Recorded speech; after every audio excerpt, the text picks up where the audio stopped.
नमो अरिहन्ताणं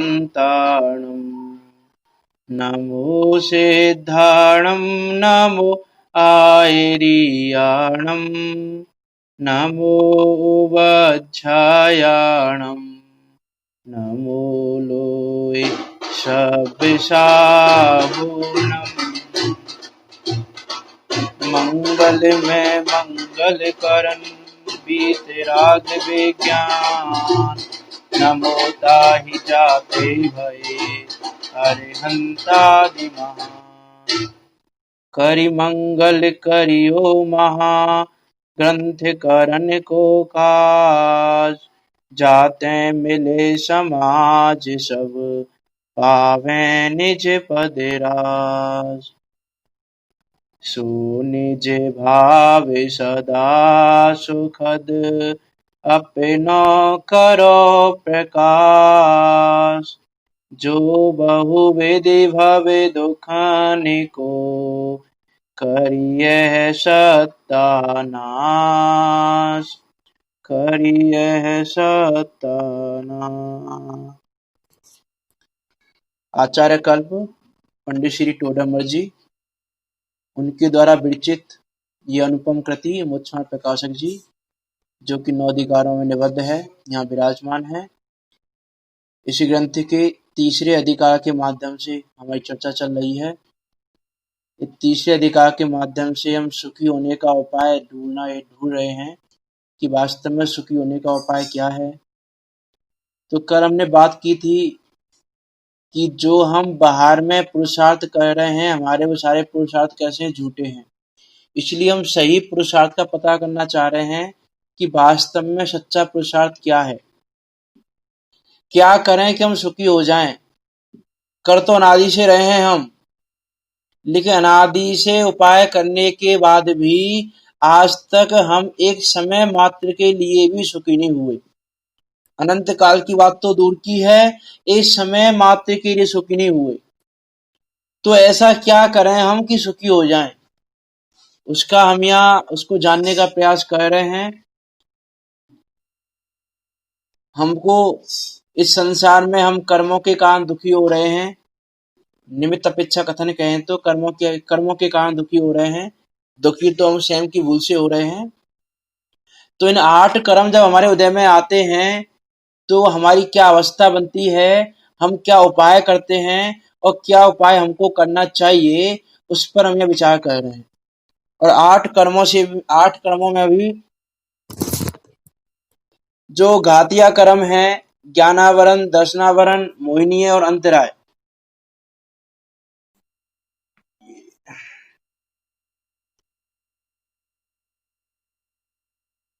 तो ज्ञानावरण, दर्शनावरण, मोहिनीय व अंतराय जो 4 घातिया कर्म हैं, उन पर हमारी चर्चा चल रही है। जिसमें मोहिनीय कर्म के अंदर चरित्र मोहिनीय की जो 25 प्रकृतियां हैं, उन 25 प्रकृतियों में से हमने 4 कषाय को देखा, क्रोधमान, माया, लोभ को, और 9 कषाय को देख रहे थे। 9 कषाय को हमने 9 कषाय को देखा था। तो हमने क्या देखा था, क्रोध, मान, माया, लोभ में यह जीव जब इसके सामने प्रतिकूल संयोग आते हैं या इसकी इच्छा के अनुसार परद्रव्य परिणमित नहीं होते तो ये दुखी होता है। और कहते क्या है कि भैया सामने वाले ने गाली दी हमको, सामने वाले ने हमसे उल्टा सीधा बोला और हमको गुस्सा ना आए। कैसे नहीं आएगा गुस्सा हमको? गुस्सा तो हमको आएगा। तो गलती किसकी मानी हमने? कि गाली देने वाले की। कि भैया सामने वाले ने हमसे बड़ा भला बोला, सामने वाले ने हमसे गलत बोला, नहीं बोलना चाहिए था उसको ऐसा, उसने हमको गाली दी, उल्टा बोला, जो हम नहीं सुनना चाह रहे थे ऐसा बोला, तो हमको गुस्सा आ गया। हम क्या करें? तो कल हमने बात की थी ना कि पर का दोष देखने की इसके नादि की मान्यता चल रही है। तो वहां पर भी उसने गाली दी इसलिए मैं दुखी हुआ, इसीलिए मैं क्रोधी हुआ, ये मानता है। ये नहीं मानता कि भैया क्रोध मैंने खुद ने किया, अपनी अज्ञानता से किया और अपने अनुसार परिणमित कराने की इच्छा से किया। अच्छा, मैं एक एग्जाम्पल से देखते हैं। मान लो जो ये कहता है कि भैया सामने वाले ने उल्टा सीधा बोला, गाली दी और उसके कारण मुझे क्रोध हुआ, तो हम उससे कहें कि भैया मान लो हम आपसे ऐसा कहें कि एक गाली को समता पूर्वक सुनने पर आपको 1 लाख रुपया मिलेगा। जब सामने वाला गाली दे तो आप कोई रिएक्शन नहीं दोगे, आप कोई कसाय भाव नहीं करोगे, मन में किसी प्रकार का दुख नहीं लाओगे। समता पूर्वक गाली को सुनने का आपको 1 लाख रुपया मिलेगा। कितनी गाली को सुनने का? एक गाली को सुनने के 1 लाख रुपए मिलेंगे।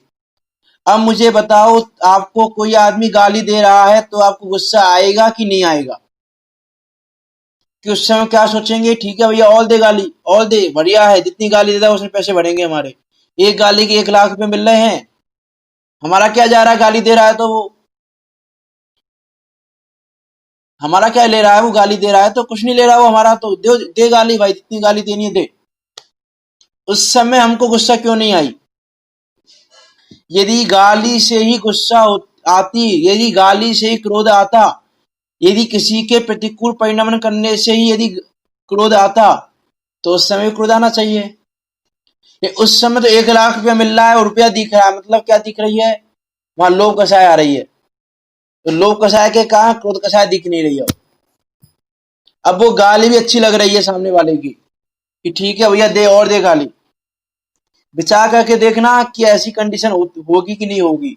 यदि ऐसी कंडीशन रखी जाए तो 1 लाख रुपए देने की, तो इसका अर्थ है कि जो हम ये मानते हैं कि भैया सामने वाले ने गाली दी इसलिए क्रोध आया, तो ये हमारी मान्यता झूठी है। ये हम दूसरों पर दोष देखकर अपने आप को सेफ रखना चाहते हैं। भैया हम तो गुस्सा करते ही नहीं है, सामने वाले ने ऐसा बोल दिया तो क्या करें, क्रोध तो आएगा ही आएगा, हम क्या कर सकते हैं, हम तो क्रोध करते ही नहीं है। हम तो कि भैया नहीं, तुम क्रोध करते हो, तुम्हें कसाय भाई पूरी है, तुमने वस्तु के परिणामों को जाना ही नहीं है। इससे क्रोध मान माया लोग खड़े होते हैं। और उसके बाद हमारी चर्चा चल रही थी 9 कषाय पर। 9 कषाय में भी हास्य, रति, अरति, इन पर हमने देखा था कि भैया विषय के प्रति जीव की आसक्ति ऐसी होती है कि उसको छोड़ना नहीं चाहता, कि मरण का कारण सामने आ जाए तो भी छोड़ना नहीं चाहता, कि मरण का प्रसंग बन जाए, मरण का प्रसंग बनता है तो बने, लेकिन मुझे ये विषय ग्रहण करना, जैसे बने तैसे ये विषय ग्रहण होना चाहिए। जिस भी विषय की हमारी इच्छा हो वो विषय हमारा ग्रहण होना चाहिए। रति कषाय में, अरति में जो अनिष्ट संयोग हैं, उन अनिष्ट संयोगों को दूर करना चाहता है कि अनिष्ट संयोग नहीं रहे किसी प्रकार से भी, जो हमको अनिष्ट लगते हों ऐसे संयोग ना बन जाएं, कि जो हमारा बुरा करने वाले हों ऐसे संयोग नहीं बन जाएं। जैसे मान लो हम बिजनेस करते हैं, जिस चीज का हमारा बिजनेस है, हमारी दुकान के बगल में ही उसी आइटम की, उसी चीज की दूसरी दुकान भी खुल जाए, तो हमको क्या लगता है, ये दुकान बंद हो जानी चाहिए। ये दुकान खुल गई यहाँ पर तो मुझे लॉस होगा, क्योंकि अब तक तो यहाँ पर एक मेरी दुकान थी बस चीज की, अब यहाँ पर एक दुकान और आ गई। अब एक दुकान और आ गई तो कस्टमर क्या डिस्ट्रीब्यूट हो जाएंगे, कुछ यहाँ जाएंगे कुछ वहां जाएंगे, तो मुझे लॉस हो जाएगा। तो वहां पर उसने उस दुकान में अरती करके, जो दूसरी दुकान खुली, उस दूसरी दुकान में आरती करके ये दूर हो, कैसे हो, उसके लिए अनेक उपाय विचारेगा। आरती के साथ साथ क्रोध भी आ जाएगा, क्योंकि देखो 9 कषाय के साथ कषाय तो रहती रहती है, क्रोध मान माया लोभ में से कोई ना कोई कषाय रहेगी। तो जब हमारा आरती भाव आया वहां पे, तो आरती भाव के साथ क्रोध कषाय आ जाएगी, माया भी आ जाएगी। भैया छल कपट करके भी ये दुकान बंद होनी चाहिए, कैसे बंद कर हो ये दुकान। तो इसने क्या माना कि भैया ये दुकान खुल गई इसलिए मुझे लॉस हो जाएगा, लेकिन वहां पर भी अपने कर्म के उदय का विचार नहीं किया जीव ने, कि अभी मेरे लाभ अंतरा का उदय इतना ही आना है, मुझे इतना ही प्रॉफिट होना है जितना होगा, अभी लॉस होना था तो होगा, कौन रोक सकता है। लाभ अंतरा का उदय आएगा तो लाभ होगा ही नहीं, और जितना लाभ अंतराय का क्षय लाभ अंतराय होगा उतना लाभ होगा, उससे ज्यादा लाभ हो नहीं सकता, उसके ज्यादा लाभ कराने की किसी व्यवस्था नहीं है। तो आरती कषाय आती है तो आरती कषाय में अनिष्ट के संयोगों को दूर करना चाहता है। कि जैसे बने तैसे ये संयोग दूर होने चाहिए। कि ये संयोग दूर कैसे हों? कि उन संयोगों को प्रत्येक समय दूर करने में लगा हुआ है कि ये संयोग दूर हो जाए। जैसे बने तैसे ये संयोग दूर होने चाहिए बस।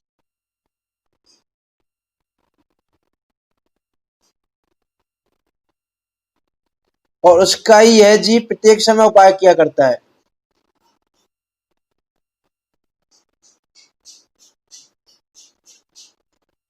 तथा भय कषाय की भी हमने कल बात की थी कि भय कषाय आती है तो यह जीव जो भय के कारण है उनका संयोग ना हो उस प्रकार का विचार करता है कि किस प्रकार इनका संयोग दूर हो। कि जैसे बने तैसे इनका संयोग दूर होना चाहिए, है ना। देखो, हास्य रति अरति, उसके बाद शोक कषाय और फिर भय और जुगुप्सा। तो जब शोक उत्पन्न होता है तब इष्ट का वियोग और अनिष्ट का संयोग होने से अति व्याकुल होकर संताप पैदा करता है, रोता है, पुकार करता है, असावधान हो जाता है, अपने अंग का घात करके मर जाता है, कुछ सिद्धि नहीं है, तथापि स्वयं ही महादुखी होता है। कि क्या होता है कि यह शोक उत्पन्न होता है तो इष्ट का वियोग और अनिष्ट का संयोग होने से अति व्याकुल होकर संताप पैदा करता है। कि इष्ट का वियोग हो जाए तो शोक करता है और अनिष्ट का संयोग हो जाए तो शोक करता है। ना, इसको पढ़ लेते हैं पहले पूरा ये पैराग्राफ को तीनों को। और जब भय वाला तो हमने पढ़ ही लिया था कि भय उत्पन्न होता है तब किसी को इष्ट वियोग अनिष्ट संयोग का कारण जानकर डरता है, अति बियल होता है, भागता है, छिपता है, शिथिल हो जाता है, कष्ट होने के स्थान पर पहुंच जाता है, मर जाता है, सो ये दुख रूप ही है। तथा जब जुगुप्सा उत्पन्न होती है तब अनिष्ट वस्तु से घृणा करता है, उसका तो संयोग हुआ और यह घृणा करके भागना चाहता है या उसे दूर करना चाहता है और खेद खिन्न होकर महा दुख पाता है। तो क्या करता है ये जीव कि जब शोक कषाय आती है तो इष्ट का वियोग होने पर और अनिष्ट का संयोग होने पर दुखी होता है, संतप्त होता है, दुखी होता है, अति संतप्त होता है, रोता है, पुकार करता है, असावधान हो जाता है, सावधानी नहीं रहती, क्या हो रहा है क्या नहीं हो रहा कुछ पता नहीं। जैसे मान लो किसी के पुत्र का मरण हो जाए और भयंकर दुखी हो रहा है क्योंकि उसका पुत्र उसके लिए क्या था, इष्ट था। अब उस इष्ट का वियोग हो गया तो वो दुखी हो रहा है। अच्छा, मैं आपसे एक बात और पूछूं, पुत्र का मरण होने से दुख होता है, ये बात कौन कौन कह रहा है कि हाँ भाई पुत्र का मरण होने से दुख होता है? कि देखो, यदि पुत्र का मरण होने से दुख होता तो रोजाना ना जाने कितने पुत्र मरते हैं। लेकिन दुख किसका है कि मेरा पुत्र का मरण हुआ। तो दुख पुत्र के मरने का नहीं है, दुख है ममत्व भाव का। कि जो उस पुत्र के प्रति ममत्व भाव था कि मेरा पुत्र, पुत्र तो ना जाने कितने मरते हैं डेली किसी न किसी के, तो पुत्र के मरने से दुख नहीं है, दुख है कि मेरा पुत्र मरा। कि मेरा पुत्र मरा इसलिए दुख हो रहा है। तो वहां दुख किसका है, ममत्व का। पहले दिन बात की थी चार बुद्धियों की, कोई बताएगा मुझे नाम? इस जीव की अनादि से कौन सी चार बुद्धि पाई जाती हैं जिनके कारण यह जीव दुखी होता है? कोई भी रेज हैंड करे बताने के लिए। हाँ, मैं अनम्यूट करता हूँ आपको। हाँ, बताइए। हाँ, बताइए कौन सी चार बुद्धि हैं जिनके कारण यह जीव अनादि से दुखी हो रहा है?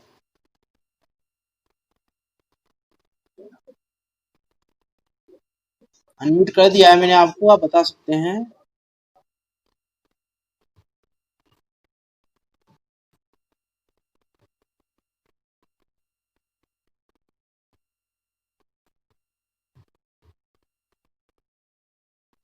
हाँ, सुलेखा जी आप बताएंगी।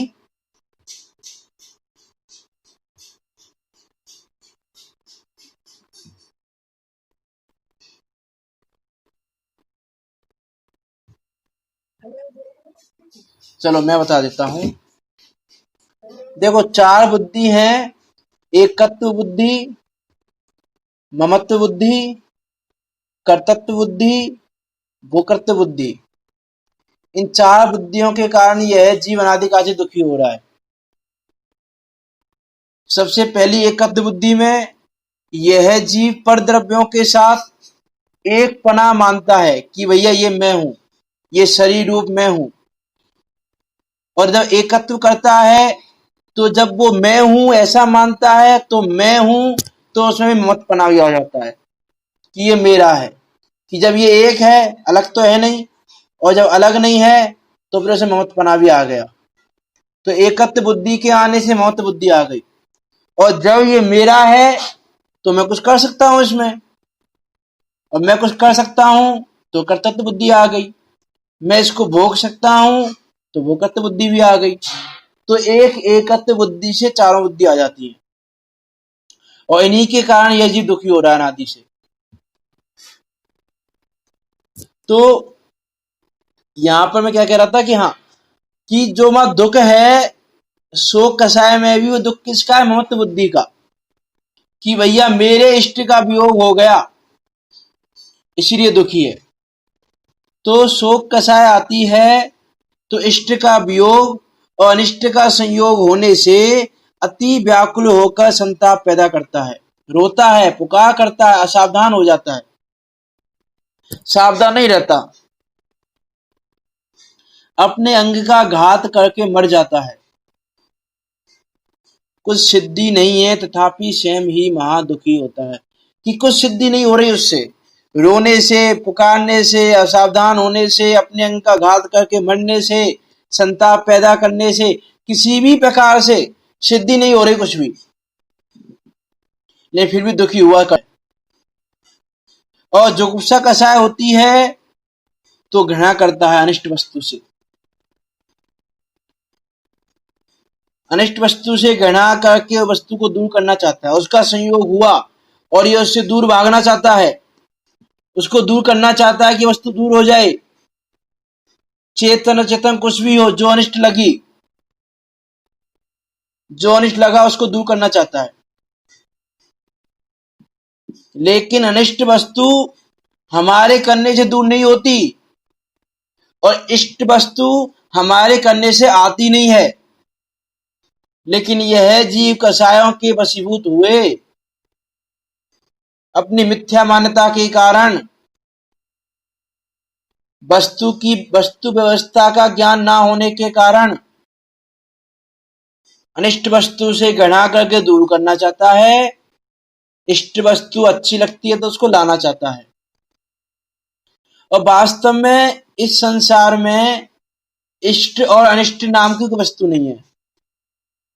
ये एक बड़ी आश्चर्य की बात है कि इस संसार में इष्ट अनिष्ट नाम की एक सिंगल वस्तु नहीं है। एक सिंगल वस्तु ऐसी हो जो इष्ट हो या अनिष्ट हो। और फिर भी यह जीव अनादिकाल से इष्ट और अनिष्ट वस्तुओं में ही अपनापन करके या उनको लाने की इच्छा से, उनको दूर करने की इच्छा दुखी हो रहा है। आगे हमें 2 बातें मिलती हैं कि भैया यह जीव इष्ट अनिष्ट वस्तुओं को, इष्ट वस्तु को लाना चाहता है, अनिष्ट वस्तु को दूर करना चाहता है। और एक तरफ आता है कि संसार में इष्ट अनिष्ट वस्तु ही नहीं है। तो ये कैसे संभव है भैया? एक तरफ तो कह रहे हैं कि इष्ट वस्तु को लाना चाहता है, और एक तरफ कह रहे हो कि इष्ट वस्तु है ही नहीं संसार में। तो संसार में इष्ट वस्तु है ही नहीं तो लाना किसको चाहता है? ये कि वास्तव में वस्तु इष्ट नहीं है, वो वस्तु का जो इष्टपना है वो इसकी मान्यता में है। इसने मान्यता में ऐसा मान लिया कि ये वस्तु इष्ट है, लेकिन वास्तव में इस संसार में कोई भी वस्तु इष्ट या अनिष्ट नहीं है। लेकिन ये वस्तु के परिणमन को अपने अनुसार देखता है तो इष्ट मान लेता है, और अपने प्रतिकूल देखता है तो अनिष्ट मान लेता है। जैसे पंखा है तो पंखा गर्मी में इष्ट लगता है और सर्दी में अनिष्ट लगता है। सर्दी में कोई पंखा चला दे तो अरे मर गए, पंखा बंद करो, पंखा बंद करो। और गर्मी में पंखा चलाओ, पंखा चलाओ। तो गर्मी में वो पंखा हमको इष्ट लगता है और सर्दियों में वो पंखा हमको अनिष्ट लगता है। अब बताओ, पंखे को हम इष्ट कहें कि अनिष्ट कहें? क्या कहें पंखे को?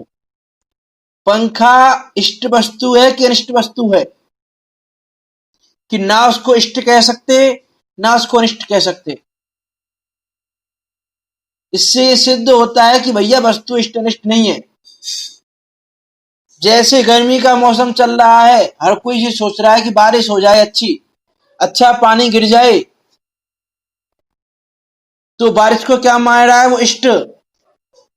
लेकिन बारिश हो गई मूसलाधार, बहुत तेज बारिश हो गई, अब बेचारा दुखी हो रहा है, बारिश बंद नहीं हो रही, बारिश बंद नहीं हो रही, बारिश बंद नहीं हो रही। और चलो, मूसलाधार बारिश में भी बारिश थोड़ी ज्यादा हो गई, और जिसकी फसल बर्बाद हो रही हो उस बारिश से, उसको कैसा लगता है कि बारिश क्यों आ गई, बंद क्यों नहीं होती है बारिश? उसको वो पानी गिरना अनिष्ट लग रहा है, और दूसरे व्यक्ति को वो वस्तु इष्ट लग रही है। पानी का गिरना, बारिश का होना इष्ट लग रहा है। अब हम बारिश के गिरने को इष्ट कहें कि अनिष्ट कहें? क्या कहें? कि ना तो वो इष्ट है और ना वो अनिष्ट है। ऐसे ही संसार में कोई भी वस्तु इष्ट या अनिष्ट नहीं है। अरे जिस व्यक्ति को हम अनिष्ट कह रहे हैं कि ये हमारे लिए अनिष्टकारी है, ये हमारा बुरा कर देगा, वही व्यक्ति किसी तीसरे व्यक्ति को अच्छा लग रहा है, तो बस वो उस व्यक्ति को हम इष्ट कहें कि अनिष्ट कहें? बताओ। कि जो व्यक्ति हमको अनिष्ट लग रहा है कि ये हमारे लिए हितकारी नहीं है, ये हमारा बुरा कर देगा, ये इसको दूर करो, वही व्यक्ति किसी तीसरे व्यक्ति को अच्छा लग रहा है, वो उसके साथ बैठता है, उठता है, बातें करता है, सब करता है, तो कैसे हम व्यक्ति को इष्ट माने या अनिष्ट माने? इससे सिद्ध होता है कि संसार में कोई भी वस्तु इष्ट या अनिष्ट नहीं है। और ये आश्चर्य की बात है कि इष्ट अनिष्ट ना होने पर भी हम इष्ट अनिष्ट मानते हैं। कैसी मूर्खता है हमारी कि वस्तु इष्ट भी नहीं है, अनिष्ट भी नहीं है, और हम मान के बैठे हैं ये इष्ट है या अनिष्ट है। और इसी कारण ये दुख खड़े हो रहे हैं, इसी कारण कषाय भाव खड़े हो रहे हैं। यदि इष्ट अनिष्ट की मान्यता छूट जाए कि भैया ये तो सब गेय मात्र है, पहले दिन बात की थी ज्ञान के संबंध की, पहले दिन नहीं दूसरे दिन बात की थी ज्ञान के संबंध की, कि हमको अभी ज्ञान के संबंध की खबर नहीं है, कि यदि हम वस्तु को गेय मात्र जाने तो कषाय भाव खड़े ही नहीं हो। वो रचना में आता है, इष्ट अनिष्ट न कोई जग में, मात्र ज्ञान के गेय अहो, हो निरपेक्ष करो निज अनुभव, बाधक तुमको कोई न हो, तुम स्वभाव से ही आनंद में, पर से दुख सुख तो लेस न हो, झूठी आशा तृष्णा छोड़ो, जिन बचनों में चित्त धरो। कि इष्ट अनिष्ट न कोई जग में, मात्र ज्ञान के गेय हो, कि भैया इस जगत में सारी वस्तुएं गेय मात्र हैं। ऐसी इस ज्ञायक भाव की, इस ज्ञान की ऐसी सामर्थ्य है कि भैया वो गेय झलकने में आ रहे हैं, स्वस्थता है इसकी। अरे यदि गेय झलकने में नहीं आए ना तो गड़बड़ी है, गेय झलकने में आ रहे हैं तो गड़बड़ी नहीं है, ये तो ज्ञान की स्वच्छता है। अरे दर्पण के सामने कोई वस्तु रखी है और वो दर्पण में ना दिखे तो गड़बड़ी है, कि दर्पण में दिख रही है तो गड़बड़ी है? दर्पण में गड़बड़ी कब है? कि जब वस्तु सामने रखी हो वो नहीं दिखे तो गड़बड़ी है। तो ये गेय झलकने में आ रहा है, ये तो स्वच्छता है ज्ञान की। और हम इन गेयों को इष्ट अनिष्ट मान के कसायों में फंसे हुए हैं। जैसे दर्पण के सामने मयूर नाच रहा है, अब मयूर नाचता हुआ दर्पण में दिख रहा है, अब दर्पण ये माने भैया ये तो अच्छा है, बंद नहीं होना चाहिए, बंद नहीं होना चाहिए, भैया मयूर तो तुझ में है ही नहीं, मयूर तो दूर नाच रहा है। जब नाचेगा तो नाचेगा, नहीं नाचेगा तो नहीं नाचेगा। ना तेरे कहने से बंद होने वाला है, ना तेरे कहने से नाचने वाला है। और दर्पण ये मांग के बैठ जाए भैया ये वस्तु इष्ट है, इसका संयोग मुझे चाहिए, ये दूर नहीं होना चाहिए, तो दुख खड़ा हो जाएगा वहां पर। ये दुख खड़ा हो रहा है हमको कि वस्तु है गे मात, उसको हमने इष्ट अनिष्ट मान लिया। देखो यही तो अंतर है कि गे हमारे ज्ञान में झलक रहे हैं, चाहे छह रूप थोड़े गे झलक रहे हैं, एक गे झलक रहा है एक बार में बेशक, गे झलक रहे हैं हमारे ज्ञान में, और सर्वज्ञ भगवान के ज्ञान में भी गे झलक रहे हैं, लेकिन वो सुखी और हम दुखी, एक ही चीज से कि उनके ज्ञान में भी गे झलक रहे हैं, उनके ज्ञान में भी गे झलक रहे हैं और हमारे ज्ञान में भी गे झलक रहे हैं, लेकिन वो सुखी है और हम दुखी हैं। एक ही बात हो रही है दोनों के ज्ञान में, और फिर भी ये सुखी है दुखी। तो इसका कारण क्या कि भैया उन ज्ञों को हमने इष्ट अनिष्ट मान लिया कि इष्ट अनिष्ट ना कोई जग में, मात्र ज्ञान के गे हो निरपेक्ष करो निज अनुभव, बाधक तुमको कोई ना हो। कि अरे अपना अनुभव करने में तुमको कोई बाधक नहीं है। कल शाम की क्लास में आया था ना समय शादी की सत्य 18वीं कथा में कि भैया ये तो आवा गोपाल सभी के ज्ञान में आ रहा है आत्मा, तो बाधक कहां से हो गया? बाधक नहीं है, हमने बाधा खड़ी की हुई है। ये इष्ट अनिष्ट की मान्यता रूपी बाधा हमने खड़ी की हुई है, ये मिथ्या मान्यता की बाधा हमने खड़ी की हुई है। ये बाधक कोई नहीं है। तो वस्तु का सहज परिणाम जब तक स्वीकार नहीं करेंगे, कल भी यही बात आई थी, आज भी यही बात आ रही है, समय साजी में भी यही बात है कि वस्तु का परिणाम जैसा है वैसा जानो। सब द्रव्य अपने अपने गुण पर्यायों रूप परिणामित हो रहे हैं, कोई दूसरे के गुण पर्याय में जा नहीं सकता, अपने गुण पर्यायों सहित है और अपने गुण पर्यायों के साथ परिणामित हो रहा है। लेकिन यह जीव दूसरे की पर्याय में, दूसरे के परिणमन में, दूसरे के गुण में हेरफेर करना चाहता है, दूसरे द्रव्य में हेरफेर करना चाहता है। तो सुखी होने का उपाय क्या है कि भैया मेरा परिणमन मेरे गुण पर्यायों तक सीमित है, मेरे गुण पर्यायों से बाहर परिणमन नहीं है, मेरा मेरा परिणमन मेरे गुण पर्यायों में है बस। ये मानना ये सुखी होने का उपाय है। ये रचना में आता है, संयम में सर्व वस्तुएं सदा परिणमित होती हैं, इष्ट अनिष्ट न कोई जग में, व्यर्थ कल्पना झूठी है। धीर वीर हो मोह भाव तज, आत्म अनुभवित किया करो। व्यग्र न हो क्षोभ न हो, चिदानंद रस सहज पियो। कि स्वयं स्वयं में सर्व वस्तुएं सदा परिणमित होती हैं, कि सदा काल होती हैं। कहीं परिणमन तो प्रत्येक समय हो रहा है, और सेम सेम में हो रहा है कि दूसरे में नहीं हो रहा है।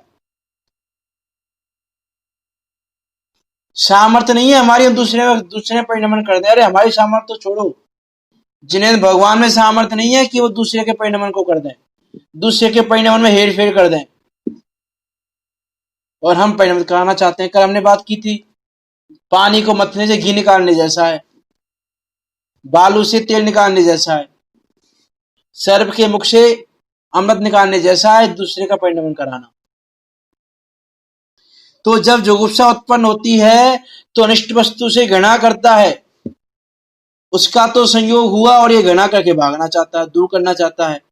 ये हमारे दूर करने से दूर होने वाली नहीं है वस्तु, और खेद खिन्न होकर महादुखी होता है।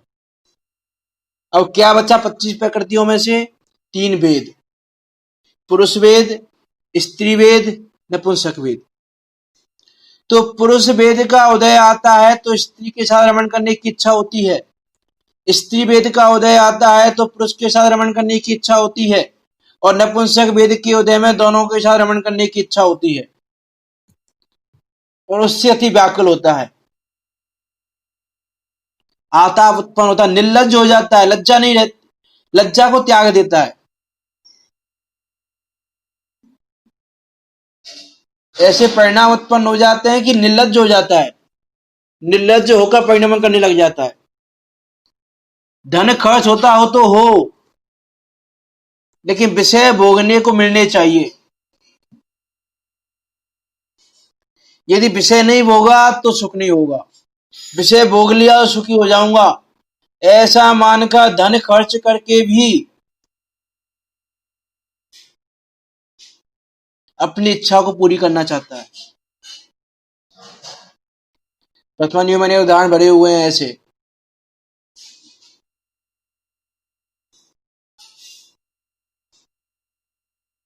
कि वह जीव परिस्थिति में आसक्त होकर अपना घर, पैसा या सम्मान आदि सब कुछ खो दिया, लेकिन फिर भी आसक्ति को नहीं छोड़ रहा है।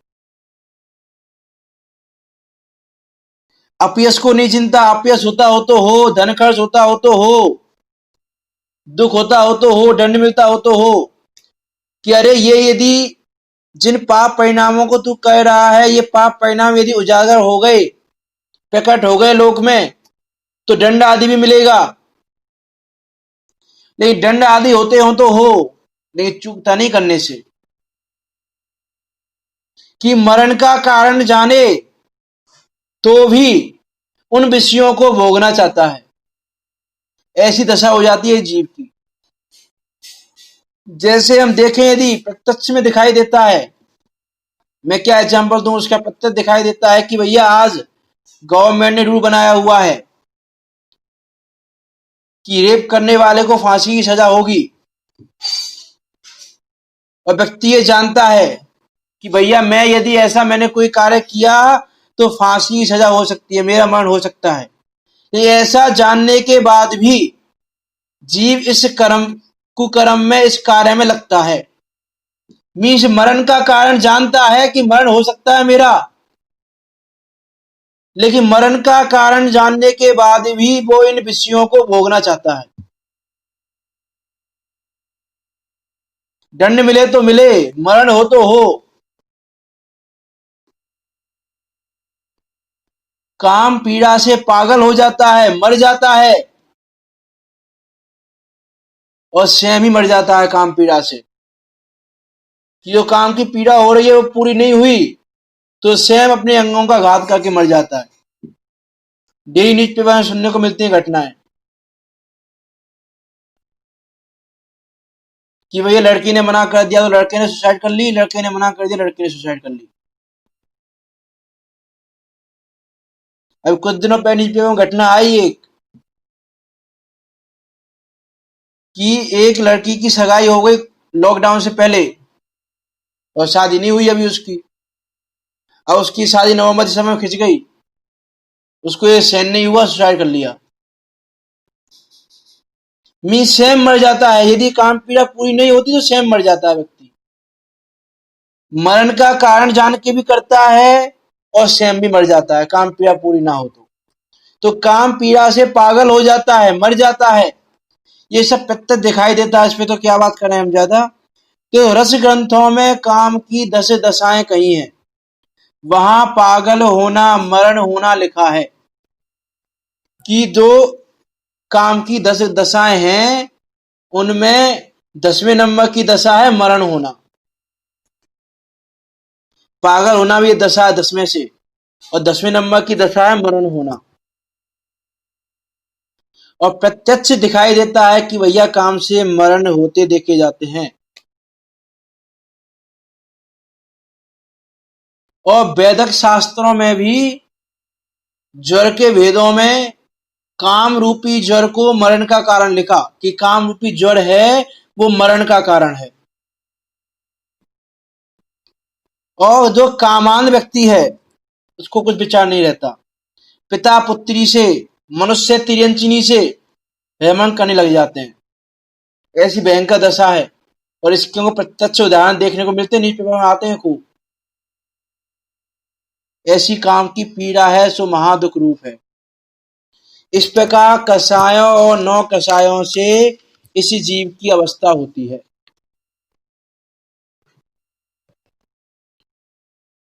अब यह जीव इन कषाय कार्यों में क्यों लगता है? तो देखो, जो उसकी इच्छाएं हो रही हैं, यदि वो इन अवस्थाओं में परिवर्तन ना करे तो क्रोधाधिक कषाय उसको पीड़ा देते हैं, और यदि इन अवस्थाओं में प्रवर्ते तो मरण पर्यंत कष्ट होता है। जैसे हमने भी एग्जाम्पल लिया कि भैया मृत फांसी की सजा लिखी है कि भैया फांसी की सजा हो सकती है, जानता है, यदि अब वो उसको काम पीड़ा हो रही है, यदि वो नहीं करे तो उस कषाय भाव से दुखी हो रहा है, उस वेद कषाय से दुखी हो रहा है। और यदि इन कार्यों में परिवर्तन करे तो मरण आदि हो सकते हैं, मरण पर्यंत कष्ट हो सकता है। तो इसको क्या लगता है कि मरना तो इजी है, लेकिन कषाय भाव का जो दुख है, जो ये क्रोध आदि की पीड़ा है, वो पीड़ा सहना सही नहीं है। तो ये क्या करता है जी, मरण को तो स्वीकार करता है लेकिन क्रोधाधिक की पीड़ा को स्वीकार नहीं करता। इससे ये निश्चित हुआ कि मरण आदि से भी कषायों की पीड़ा अधिक है। कि कषायों की पीड़ा कितनी ज्यादा है कि मरण को जान के भी मरण करना चाहता, मरण हो जाए तो कोई प्रॉब्लम नहीं है लेकिन पीड़ा नहीं सही जाएगी। तो कषायों की पीड़ा कितनी तीव्र है और हम मानते नहीं, लगता ही नहीं हमको। तथा जब इसके कषाय का उदय हो तो कषाय बिना रहा नहीं जाता। इस पे क्यों नहीं रहा जाता कषाय बिना? क्योंकि अकषाय स्वभाव ही अपने आत्मा को जाना नहीं, कषाय रहित अपनी आत्मा को जाना नहीं, बेचारा क्या करे? कषाय रहित आत्मा को जाना नहीं, वस्तु के स्वतंत्र परिणमन को जाना नहीं, सर्वज्ञ भगवान की मानी नहीं, अब बेचारा क्या करे? कषाय भाव का उदय आ रहा है तो कषाय उत्पन्न कर लेता है, रहा नहीं जाता कषाय किए बिना। कषायों के कारण मिलते हैं तो उनके आश्रय भूत होकर कषाय करता है, और यदि कारण नहीं मिलते हैं तो स्वयं कारण बना लेता है। ऐसी जीव की दशा है कि कारण मिल रहे हो बाहर में तो उनको कारण बना लेगा, और कारण नहीं मिल रहे हो तो स्वयं में कोई कारण बना लेगा, कारण नहीं मिल रहे हो तो।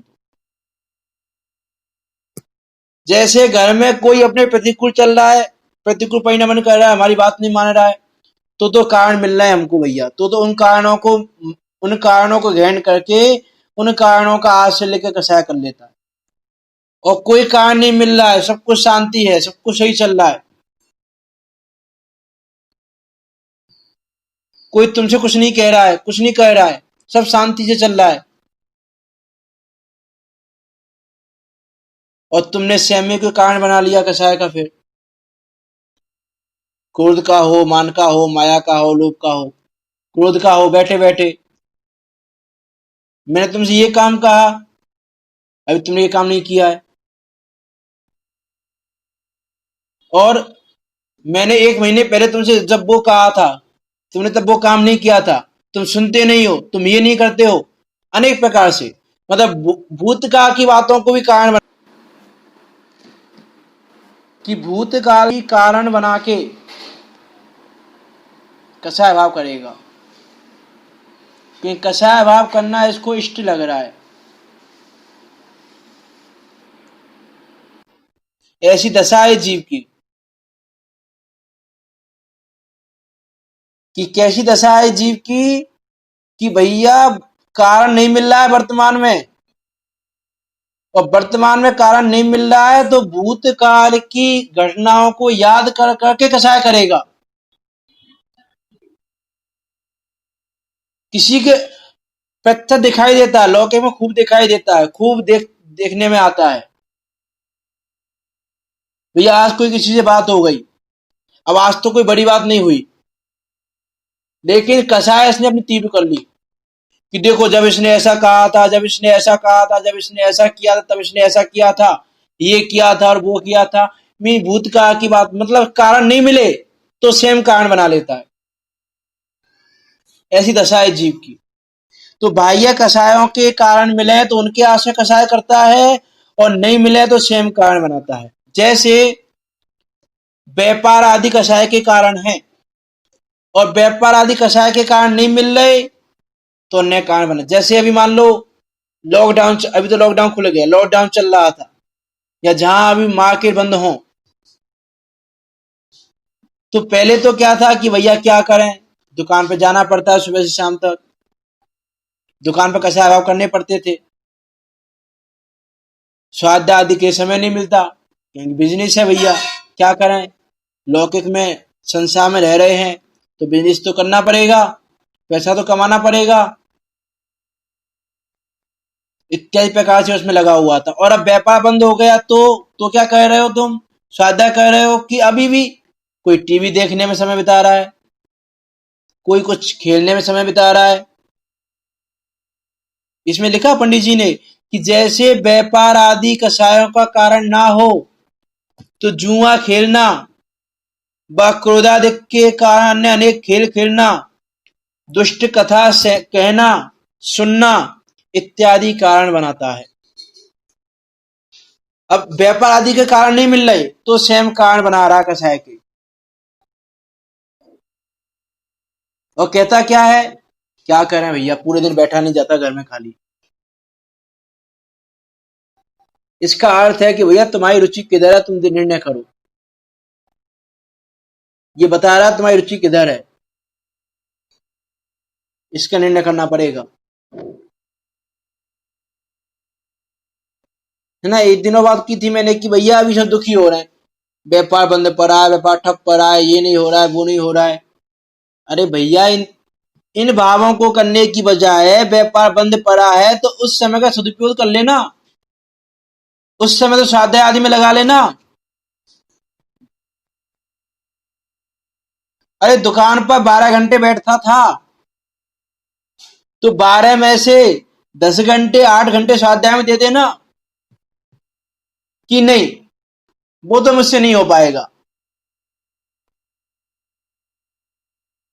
तो कषाय के कारण नहीं मिल रहे बाहर में, संसार के कारण नहीं मिल रहे बाहर में, तो स्वयं कारण बनाता है, लेकिन जो सही उपाय है वो नहीं करेगा।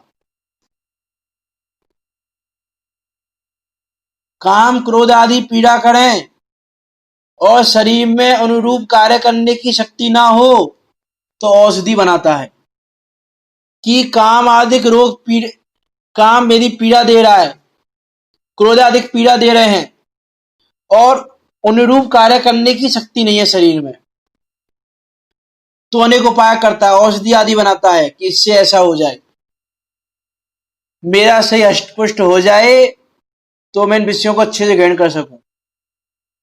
औषधि आदि बनाता है, औषधि आदि बना के औषधि का सेवन करके अपने शरीर को उसके अनुरूप रखना चाहता है, किसके अनुरूप, कि जो कषाय भाव हो रहे हैं उन कषाय भाव के अनुरूप में परिवर्तन कर सकूं, इसकी औषधि आदि बनाता है और अन्य अनेक उपाय करता है। और कोई कारण नहीं बने तो अपने उपयोग में कषायों के कारणभूत पदार्थों का चिंतन करके स्वयं ही कषायों रूप परिणमित होता है, कि कषाय के कारणभूत पदार्थों का चिंतन कर करके कषाय रूप होता है। ऐसा यह जीव कषाय भावों से पीड़ित होकर महादुखी हो रहा है। क्या चले बेचारे, पीड़ा सही नहीं जा रही कषाय की।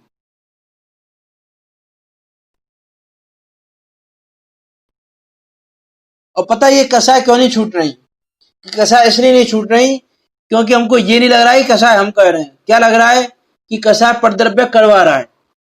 हमको हमारी मान्यता में ये पड़ा है, यदि हमारी मान्यता में ये आ जाए ना कि कषाय मैं कर रहा हूं तो शायद वो कषाय छूट भी जाए। ये हमारी मान्यता में तो ये पड़ा है कि भैया ये कषाय करवा रहा है, परद्रव्य ने क्रोध दिलाया, परद्रव्य ने मान दिलाया, परद्रव्य ने माया करवाई, परद्रव्य ने लोभ करवाया, परद्रव्य ने हास्य आदि नौकरशाही करवाई।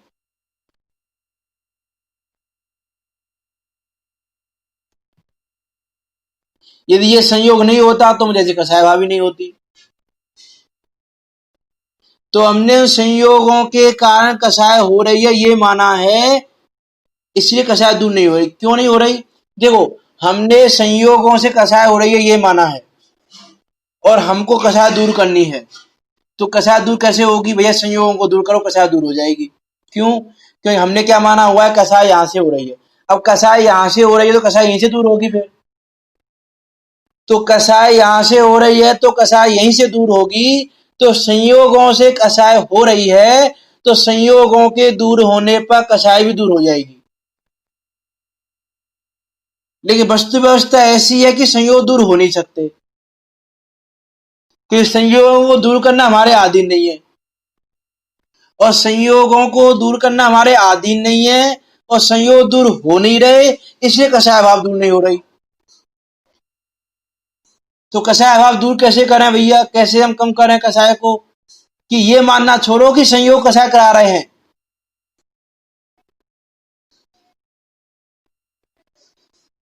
कि अरे हम तो मंदिर में शांति से बैठे रहते हैं, सामने वाला शांत नहीं बैठने देता। कि सामने वाला शांत नहीं बैठने देता कि तुम्हारा उपयोग स्थिर नहीं हो रहा है, तुम्हारा उपयोग चलित हो रहा है वहां पे। ये नहीं मानेगा कि उस व्यक्ति ने वहां पे उपयोग नहीं लगने दिया मेरा।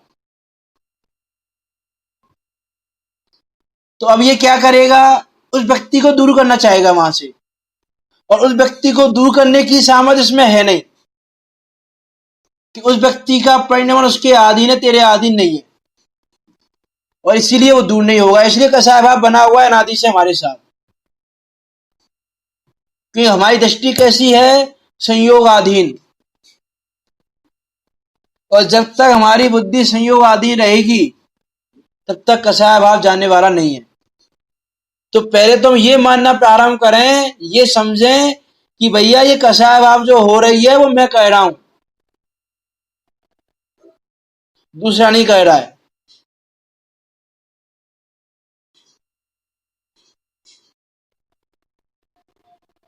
कि ये जो परिणाम हो रहे हैं, ये जो भाव हो रहे हैं कसाय के भाव, वो मुझ में ही हो रहे हैं। मैं ही करने वाला हूं, उसका दूसरा करने वाला नहीं है कोई। लेकिन ये जीव ऐसा नहीं मानता कि मोह कराने वाला भी दूसरा, राग कराने वाला भी दूसरा, द्वेष कराने वाला भी दूसरा। ये मानता है।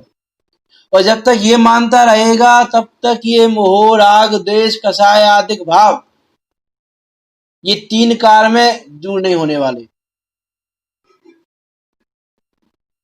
तो ये तो हमको समझना पड़ेगा। देखो, आज समझो तो आज, कल समझो तो कल, और अनंत काल बाद समझो तो अनंत काल बाद। लेकिन जब समझोगे तभी सुखी होगे, उससे पहले सुखी होने वाले नहीं हो। आज समझ जाएंगे तो आज सुखी हो जाएंगे, कल समझेंगे कल सुखी होंगे, और अनंत काल बाद समझेंगे तो अनंत काल बाद ही सुखी होंगे, तब तक दुखी होते रहेंगे। सुखी होने का उपाय यह है कि इष्टनिष्ठ की मान्यता को त्याग कर, ये कसाय आदि भाव पर द्रव्य के कारण नहीं हो रहे, मैं स्वयं के कारण कर रहा हूं। मैं इसमें कारण स्वयं है। एक पहले दिन बात की थी ना कारण कार्य संबंध की, कि यदि कारण की खबर ना हो तो कार्य नहीं हो सकता। यदि कारण प्रतिकूल करोगे तो कार्य भी प्रतिकूल होगा। कार्य कारण के अनुरूप कार्य होता है, जैसा कारण वैसा कार्य। तो तुम कारण तो कसाय का कर रहे हो, तो कसाय दूर कैसे हो जाएगी? कि ये कारण दूर करना पड़ेगा पहले। इस कारण को दूर करेंगे तो कार्य अपने आप दूर हो जाएगा। इसलिए पहले कारण की पहचान करनी पड़ेगी हमको। कारण की पहचान नहीं करेंगे दुखी होते रहेंगे। जैसे पहले दिन एग्जाम्पल दिया था, आपको याद नहीं हो तो रिपीट कर देता हूं। पहले की ने एग्जाम्पल दिया था कि भैया हमने क्या सुना कि कुम्हार घड़ा बनाता है, तो हमने क्या मान लिया कि घड़ा बनने रूपी जो कार्य हो रहा है उसका कारण कौन है? कि उसका कारण कुम्हार है। तो कार्य क्या है? घड़ा बनने का कार्य है। और कारण क्या मान लिया हमने? कि कुम्हार कारण है। अब हम इस कारण को वहां से लेके चले, हमने कुम्हार वहां से उठा लिया कि भैया चल हमारे घर पे घड़े बनवाने हैं तुझसे। कुम्हार को लेके चले गए हम, कुम्हार को बैठा दिया, घड़े बना देगा घड़े वो? कि नहीं बनाएगा? कि हमने देखो कार्य क्या था घड़ा बनने का, और हमने कारण क्या माना था कि कुमार कारण है, तो इस कारण से कार्य होता है, हमने ये माना था कि इस कारण से ये कार्य होता है। अब हमारे पास ये कारण है, हम कुमार को अपने घर पर ले आए। अब बताओ वो कितने दिनों में कितने घड़े बना के दे देगा हमको, कि एक भी घड़ा नहीं बनाएगा, और हम दुखी होते रहेंगे। घड़ा नहीं बनाता है, गुस्सा करेंगे, क्रोध करेंगे, कसाय भाव करेंगे, वहां पर बड़ा बुरा बोलेंगे, उसको मार भी सकते हैं, पीट भी सकते हैं उसको हम, इसलिए कि वे घड़ा क्यों नहीं बना रहा है। घड़ा तो कुम्हार से बनता है ना, और कुम्हार से घड़ा बनता है, तो कुम्हार है तो घड़ा बनना चाहिए। अब कुम्हार घड़ा नहीं बना रहा है तो कसाय भाव खड़ा हो गया। अब इस कसाय भाव को दूर करने का उपाय क्या है, कि उसका उपाय यह है कि भैया ये तो घड़े रूपी कार्य है, इसका कारण तो वास्तव में मिट्टी है। मिट्टी है इसका कारण। अब हम मिट्टी को ले आए, कुम्हार को तो रखा हमने, मिट्टी को भी ले आए। अब वो कुम्हार घड़ा बना देगा कि नहीं। अभी भी कौन सी मिट्टी चाहिए, किसी भी मिट्टी से घड़ा बन जाएगा कि नहीं। जो घड़े बनने के अनुकूल मिट्टी है भैया, जिससे घड़ा बन सकता है, जो गीली मिट्टी, काली मिट्टी, जो मिट्टी आती है घड़े बनने की, उसी मिट्टी से ये घड़ा बनेगा। उससे कारण को लाओगे तो घड़ा बन जाएगा। अरे कुम्हार नहीं भी होगा तो कोई दूसरा व्यक्ति घड़ा बना देगा, लेकिन मिट्टी नहीं होगी असली, जिस मिट्टी से घड़ा बनना है, तो कुम्हार आ जाए, चाक आ जाए, सब आ जाए, तो भी घड़ा नहीं बनेगा। इसको दूसरे शब्दों में कहूं कि हमारी दृष्टि कैसी है, निमित्ताधीन दृष्टि, संयोगाधीन दृष्टि, कि हमारी दृष्टि निमित्तों पे है, कि कार्य किससे होता है, निमित्तों से कार्य होता है। उपादान की खबर ही नहीं है, उपादान उपादान में कुछ होता है, और इसी के कारण हम दुखी हो रहे हैं। निमित्तों को लाने में, निमित्तों को हटाने में, निमित्तों को जुटाने में, इसी में लगे हुए हैं प्रत्येक समय। निमित्तों को हेरफेर करने में लगे हुए हैं।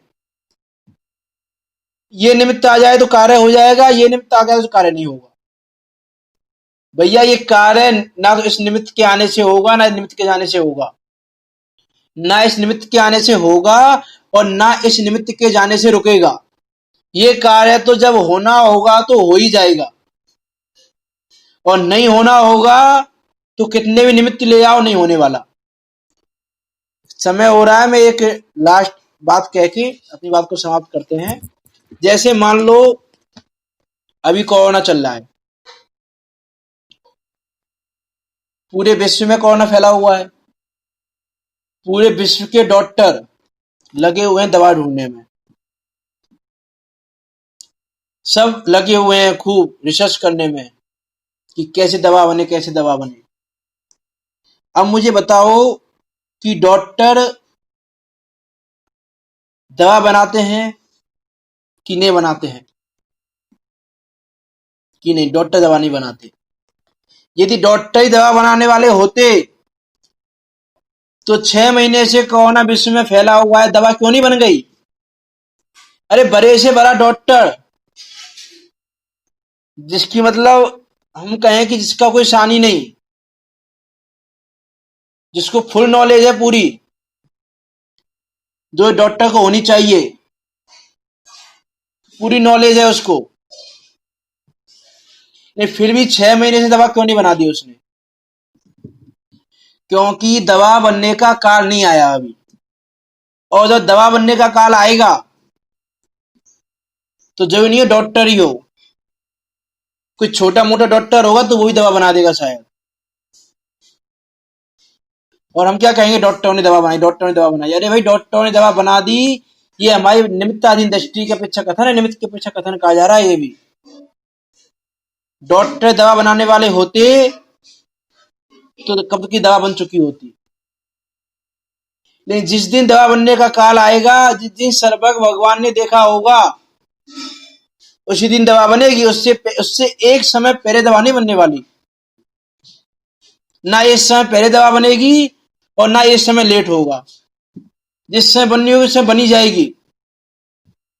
उस समय डॉक्टरों को विचार आ जाएगा, सही विचार आ जाएगा डॉक्टरों को भी, कि भाई ये दवा ऐसे बनानी है। विचार करके देखें हम की बात सही है कि नहीं, कि भैया अभी डॉक्टर बचाने में लगे हुए हैं कोरोना के मरीजों को। बचाने वाले कौन? कि डॉक्टर बचाने वाले। कि डॉक्टर बचाने वाले हैं तो इतनी मौतें क्यों हो रही हैं? उनको क्यों नहीं बचा रहे डॉक्टर? इसे विचार करके देखें, इस संयोग आधीन दृष्टि को दूर करें हम। संयोग आधीन दृष्टि, निमित्ताधीन दृष्टि, इस दृष्टि को जब तक हम दूर नहीं करेंगे, जब तक हम संयोगों से ही कसाय होना मानेंगे, तब तक कुछ कार्य की सिद्धि होने वाली नहीं है। तब तक हमारा कसाय भाव दूर होने वाला नहीं है। और जब तक कसाय भाव दूर नहीं होगा तब तक हम सुखी नहीं हो सकते, क्योंकि बच्चों की परिभाषा भी यही है कसाय की, कि जो आत्मा को कसे अर्थात दुखी दे, दुखी करे, दुख दे। तो कसाय का काम ही दुख देना है। तो जब तक ये कसाय भाव दूर नहीं होगा तब तक यह जीव सुखी नहीं हो सकता।